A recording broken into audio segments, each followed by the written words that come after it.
On the feast day of Passover week, when evening drew near, Jesus went to sit with his 12 disciples for the Passover dinner. During the meal, he said to them, "One of you will betray me." The disciples were grieved and saddened by this announcement. Deeply concerned, each of them asked, "Lord, is it I?" He replied, "The betrayer is dipping his hand in the dish at the same time as me. The Son of Man is fulfilling the scriptures written about him. But woe to that man through whom the Son of Man is betrayed. It would be better if he had never been born." Then Judas, the man who had betrayed him, said, "Master, is it I?"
At the end of the feast, Jesus humbly came to each of his disciples and bathed their feet, wiping the dust away with a towel.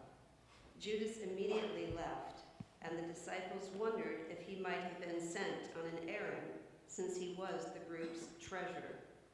Then Jesus said to them, All of you will stumble this dark night. It has been written that the shepherd will be smitten and the sheep of the flock scattered about. But morning will come, and after I am raised up, I will go before you into Galilee. But Peter said, even though all men will stumble, I will never be caused to stumble. And Jesus replied, truly, Peter, tonight, before the rooster crows, you will deny me not once, not twice, but 3 times. Peter said, even if it causes me death, I would not deny you, Lord. And the other disciples agreed with Peter that they would follow Jesus even to their own deaths.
After dinner, Jesus took his disciples to the Garden of Gethsemane.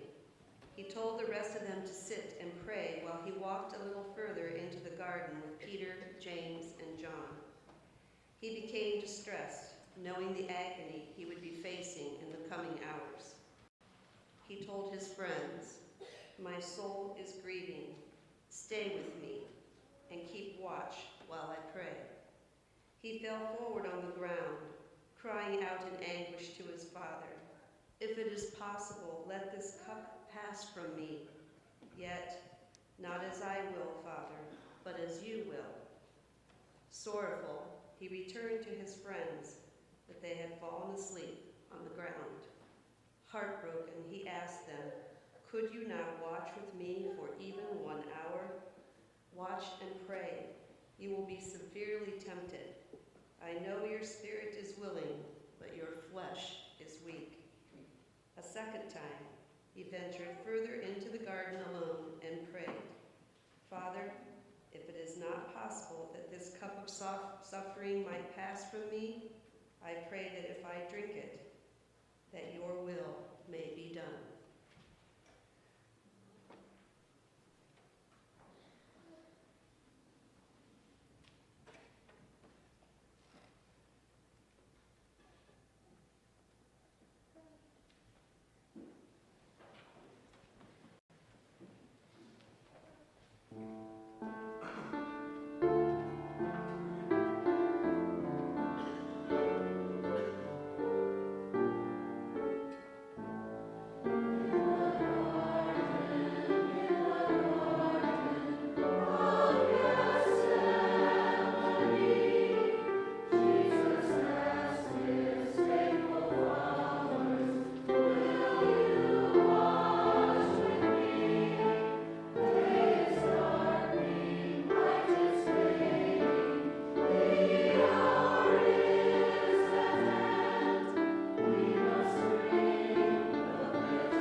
A few days before the Passover celebration, Judas Iscariot, one of Jesus' disciples, had gone to the chief priests and asked them what they would give him if he delivered Jesus to them.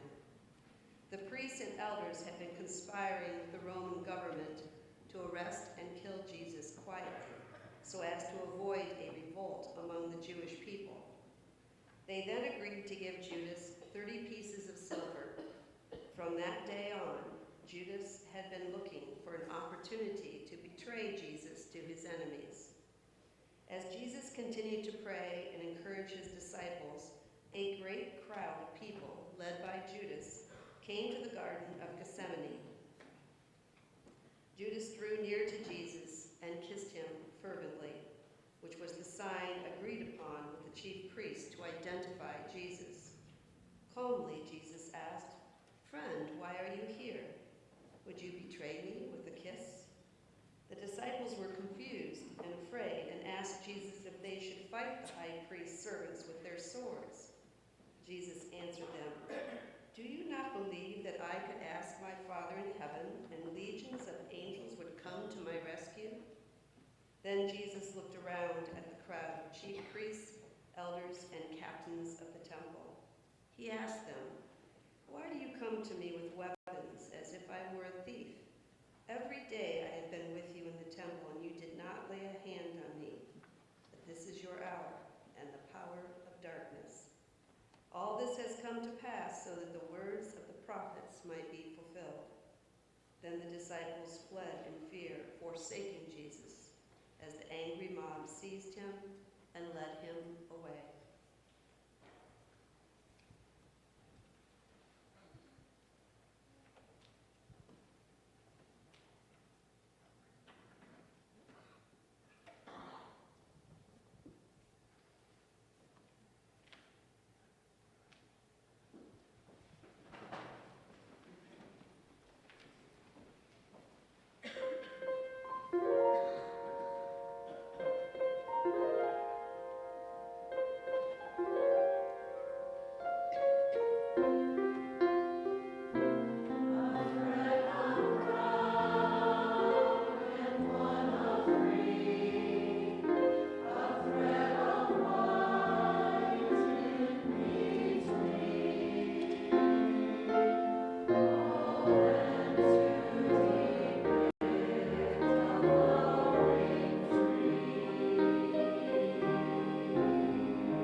The priests and elders delivered Jesus, bound tightly, to Pontius Pilate.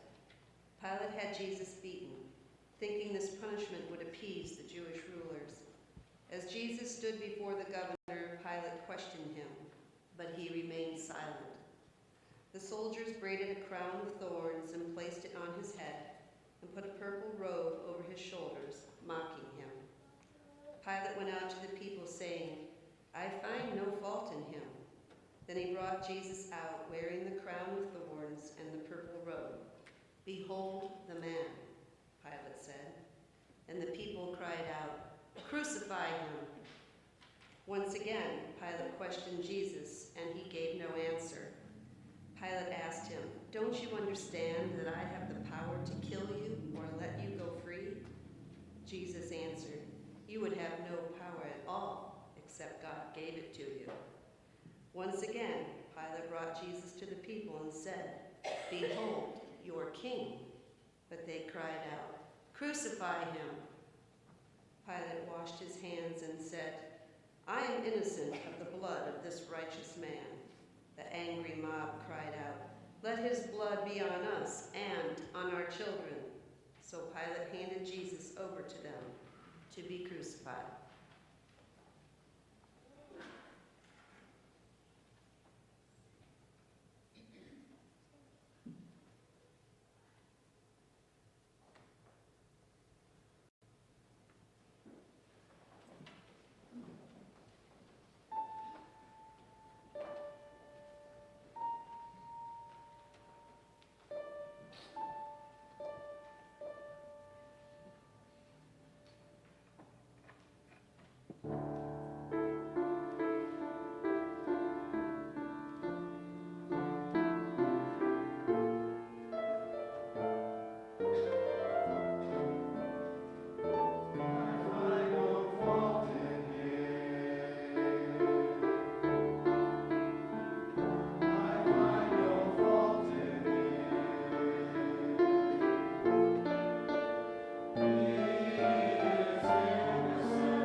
plant, like a root out of dry ground. He had no form or loveliness when we beheld him. There was no beauty that we should desire him. He was despised and rejected. He was a man of sorrows, acquainted with grief. We wanted to hide our faces from him. Surely he has borne our griefs. He has carried our sorrows, but we considered him stricken, smitten by God, and afflicted. But he was wounded for our transgressions. He was bruised for our iniquities. The punishment for our guilt was laid upon him, and by his stripes we are healed. Congregation, please join in singing hymn number 117, O Sacred Head, Now Wounded. Hymn number 117.